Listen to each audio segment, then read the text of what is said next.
Hello friends, अस्सलाम वालेकुम। हम लोग বিপিও অষ্টম পাঠের প্রথম দুটি ক্লাস যদি না দেখে থাকেন, আমি বলবো প্রথম ক্লাসে যান, ভালো করে দেখুন। এরপর সেকেন্ড পার্টে যান, ভালো করে দেখুন। এবং 10টি বিষয়ে আপনাকে নলেজ থাকতে হবে। এই 10টি বিষয় কি নোট করা না থাকলে অবশ্যই নোট করুন। ক্লিয়ার বিষয়টি? তো যাই হোক, আমি তৃতীয় ক্লাস শুরু করতে যাচ্ছি। তৃতীয় ক্লাসে আমরা যে দুটি বিষয় নিয়ে আলোচনা করব, প্রথম দুটি বিষয়, একটা হচ্ছে ভিশন, আরেকটা হচ্ছে সেলফ কনফিডেন্ট। যে দুটি বিষয় বলবো সবচেয়ে গুরুত্বপূর্ণ আপনি একজন ভালো বিপিও কর্মী হওয়ার জন্য, ভালো একজন কাস্টমার কেয়ার কর্মী হিসেবে নিজেকে তৈরি করার জন্য। আমি আপনাকে এটুকু বলছি, জিএমআইটি গত 5 বছর ধরে বাংলাদেশে কাজ করছে, অসংখ্য বিপিও কর্মী তৈরি করেছে। বাট আমাদের মিশন বিপিও কর্মী তৈরি করে না। আমাদের মিশন হচ্ছে উদ্যোক্তা তৈরি করা এবং বাংলাদেশে লক্ষ লোকের কর্মসংস্থান তৈরি হওয়ার ক্ষেত্রে একটা বড় রকম সহযোগিতা করা। আমরা এই দেশকে ভালোবাসি। 1971 সালে আমাদের জন্ম হয়নি, আমাদের যাদের জন্ম হয়নি, অথবা অনেকের জন্ম হয়েছে কিন্তু যুদ্ধ করার সুযোগ পাইনি দেশের জন্য। আমরা ভাষা আন্দোলনের সময় আমরা আন্দোলন করার সুযোগ পাইনি, কিন্তু আমি বলবো আমরা 2021 সাল পেয়েছি। আমরা হয়তো আগামীতে 2022 সাল পাবো, 23 সাল পাবো ইনশাল্লাহ, আল্লাহ যদি সুযোগ দেয়। তাহলে আমরা চাইলে পারি এই দেশটাকে অর্থনৈতিকভাবে স্বাবলম্বী হওয়ার ক্ষেত্রে ভূমিকা রাখতে। আমরা চাইলে পারি এদেশের পতাকা যেন এই পৃথিবীর অন্যতম একটি পতাকা হয়, সে লক্ষ্যে এগিয়ে নিতে আমরা চাইলে পারি। সেই আগামীর বাংলাদেশ গড়ার এক একজন যোদ্ধা হয়ে তৈরি হবেন, এই প্রত্যাশা রেখে কিন্তু আমরা ডিসিডির প্রশিক্ষণটি শুরু করেছিলাম। বন্ধুরা আমার, আমাদের মূল লক্ষ্য হচ্ছে উদ্যোক্তা তৈরি করা। কারণ একজন উদ্যোক্তা হইলেই, একজন ব্যক্তি উদ্যোক্তা হয়ে গড়ে উঠলেই স্বপ্ন পূরণ করা যায়। অন্যথায় অন্যের স্বপ্ন পূরণ করার জন্য আপনাকে কাজ করতে হবে।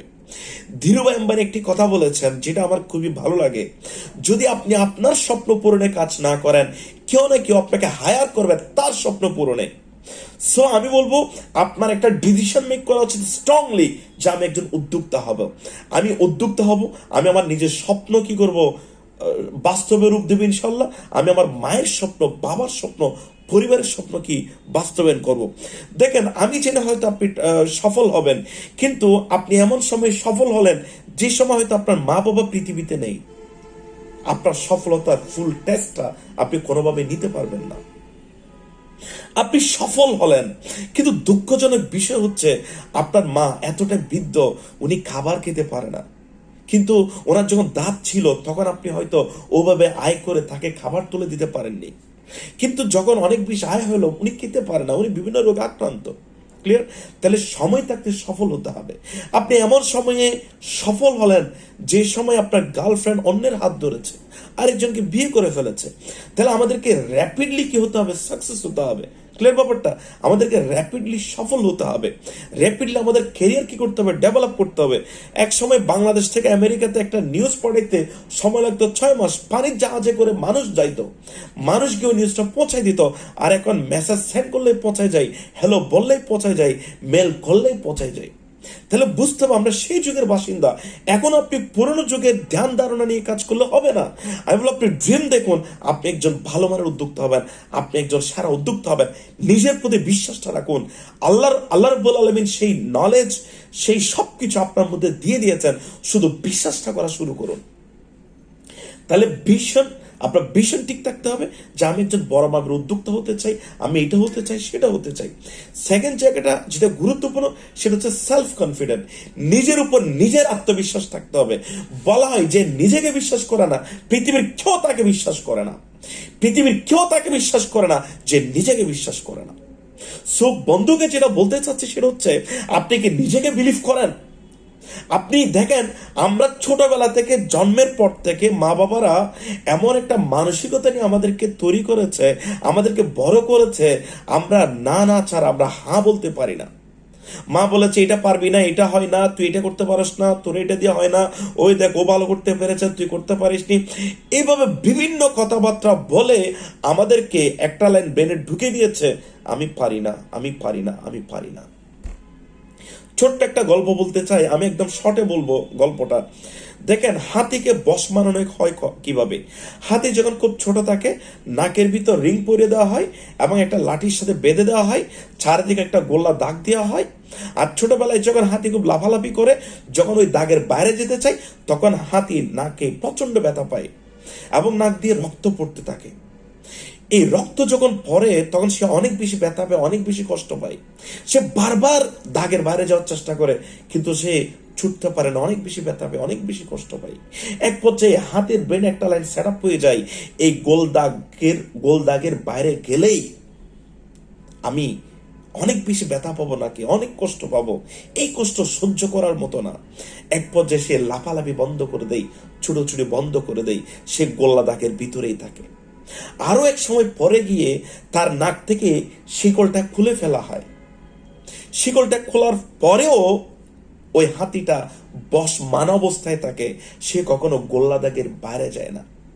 একদিন এক সার্কাসে হাতির সার্কাস দেখানো হচ্ছিল, হঠাৎ করে প্রচন্ড আগুন লেগে গিয়েছে।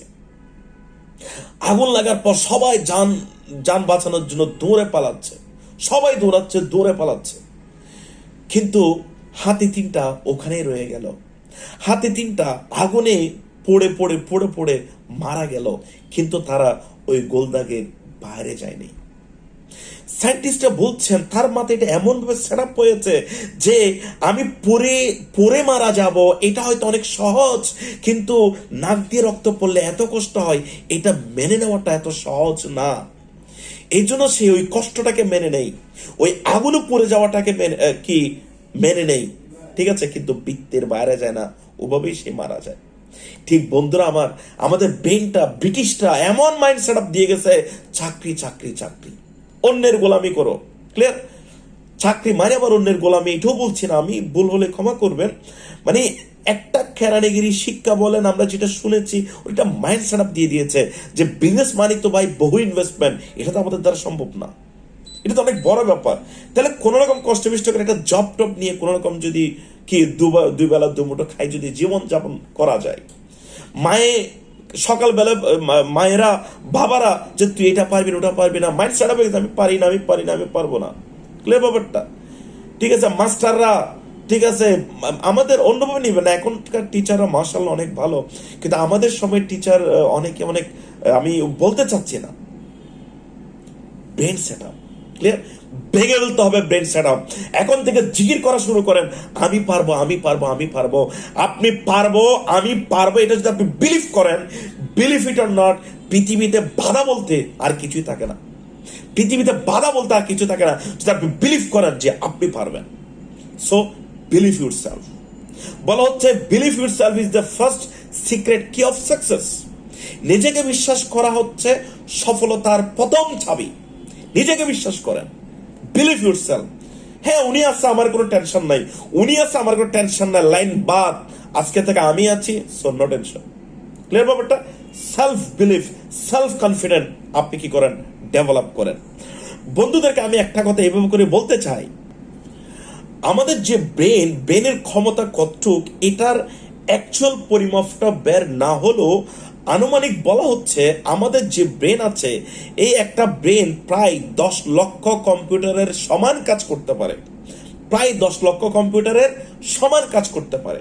ঠিক আছে, আমি আবারও বলছি, আমাদের যে ব্রেন, এই ব্রেন প্রায় 10 লক্ষ কম্পিউটারের সমান কাজ করতে পারে। একটা কম্পিউটারের দাম যদি আমি 50,000 টাকা ধরি, কয় হাজার? 50,000, তাহলে 10 লক্ষ গুণ 50,000 কাউন্ট করলে দেখবেন প্রায় 5,000 কোটি টাকার সম্পদ আমাদের এই ব্রেনের মধ্যে আছে। ক্লিয়ার ব্যাপারটা? ক্লিয়ার? তাহলে একটু ভাবুন, একটি কম্পিউটারের দাম যদি হয় 50,000, যেগুলো আধুনিক কম্পিউটার, সুপার কম্পিউটার আমি ধরলাম ন্যূনতম দাম 50,000 টাকা, তাহলে 10 লক্ষ গুণ 50,000 ইকুয়াল টু 5 কোটি টাকার সম্পদ আপনার এই ব্রেনের মধ্যে আছে। এরপরও যদি বলেন আপনি গরিব, তাহলে আমি বলবো এটা আপনার অভাব না, এটা হচ্ছে আপনার স্বভাব। ঠিক আছে, সো ওই ক্ষমতা আপনার মধ্যে আল্লাহ রাব্বুল আলামিন দিয়ে দিয়েছেন, শুধু ব্যবহার করতে হবে। দেখবেন সাইকেল চালানোর আগে মনে হয় এটা খুব কঠিন ব্যাপার, কিন্তু শেখার পর এটা কোনো বিষয় না। ক্লিয়ার ব্যাপারটা? আমি আপনাকে জাস্ট ছোট একটা এক্সাম্পল দেই। দেখেন আপনার আমরা আমাদের জীবনের গুরুত্ব অপরিসীম, কোনো সন্দেহ নেই, এটার বলে বোঝানোর মতো কিছু নেই। আমাদের জীবনের গুরুত্ব অপরিসীম। দেখেন আমাদের এত মূল্যবান জীবনের দায়িত্ব দিয়ে দেয় একজন ড্রাইভারের হাতে। সাপোজ আমরা ঢাকা থেকে নোয়াখালী যাচ্ছি, ঢাকা থেকে রাজশাহী যাচ্ছি বড় বাসে করে, তাহলে ড্রাইভারের হাতে এতগুলো মূল্যবান জীবন। ওই ড্রাইভারটা তো একটা মানুষ নাকি? ওনার লেখাপড়াও এত বেশি না, ক্লিয়ার ব্যাপারটা? কিন্তু ওই ড্রাইভারের হাতে কিন্তু অনেকগুলো মানুষের জীবন তো ডেফিনেটলি আল্লাহর হাতে। জাস্ট কথার কথা বলছি, মানে সে দায়িত্ব নিয়েছে পৌঁছে দেওয়ার, কিন্তু সে লোকটাকে কিন্তু আমরা চিনি না, কিন্তু কেমন জানি মন থেকে বিলিভ করি। যার হাতের উপর জীবন সঁপে দিয়েছি, যাকে চিনি না, জানি না, তার অভিজ্ঞতা সেটাও জানি না, জাস্ট মনের অজান্তে না বোধে চালাতে পারে, জীবন সঁপে দিয়েছি। ও ভাই, আপনি তাকে বিলিভ করেন, কেন আপনি আপনার নিজেকে বিলিভ করেন না? সে ড্রাইভার নিজেকে বিলিভ করে যে আমি ওই জায়গায় পৌঁছাতে পারবো ইনশাল্লাহ, কিন্তু আপনি আপনাকে বিলিভ করেন না। জাস্ট নিজেকে একটু কোয়েশ্চেন করে দেখুন। আমি বলবো এই বিলিফ সিস্টেম চেঞ্জের জন্য আমার একটা টিপস আপনি চাইলে গ্রহণ করতে পারেন।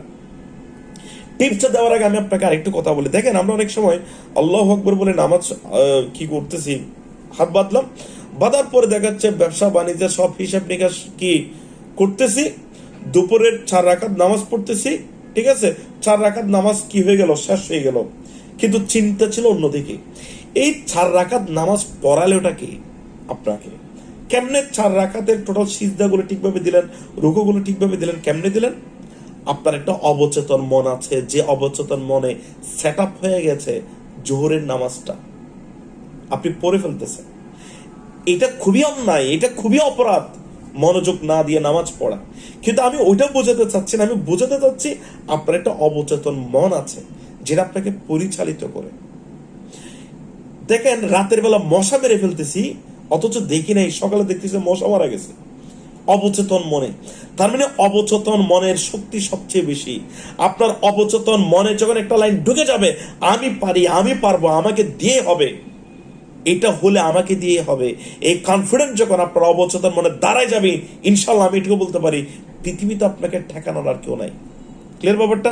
সো ওই কনফিডেন্সটা তৈরি করতে হবে, আমি পারি। এই আমি পারিটা আজকের এই ক্লাসটি করে আপনার মধ্যে তৈরি হতে পারে, নাও হতে পারে, কিন্তু কথা হচ্ছে যদি তৈরি হয় আলহামদুলিল্লাহ, তবে এটা আপনাকে অন্তত 40 থেকে 60 দিন নিয়মিত প্র্যাকটিস করতে হবে। আমরা প্রতিদিন জিকির করেন, আমি পারবো, আমাকে দিয়ে হবে, আমি পারবো, আমাকে দিয়ে হবে। এই একটা লাইন যদি জিকির করেন, এই কনফিডেন্স যদি তৈরি হয়, ইনশাল্লাহ আপনার জন্য অসম্ভব বলতে আর কোনো কিছু থাকে না। পৃথিবীতে বহু পিপল যারা কিনা একসময় ফেল হচ্ছিল, বাট তারা আজকে সাকসেস, তারা আজকে হাইলি সাকসেস। সো আমি বলবো কি করেন, সাকসেস হন, বি সাকসেস। এই জন্য আমি পারবো, আমাকে দিয়ে হবে, নিয়মিত প্র্যাকটিস করা শুরু করুন, এবং আসলে আপনাকে দিয়ে হবে ইনশাল্লাহ, কোনো সন্দেহ নেই। ওকে, চতুর্থ ক্লাস আপনাকে আমন্ত্রণ জানাচ্ছি, এবং আমি বলবো আমাদের ইউটিউব চ্যানেল, আমাদের যে পেজগুলো আছে, আমাদের যে গ্রুপগুলো আছে, অবশ্যই আপনারা কি ইন হয়ে নেবেন। অনেক ভালো থাকবেন। আসসালামু আলাইকুম।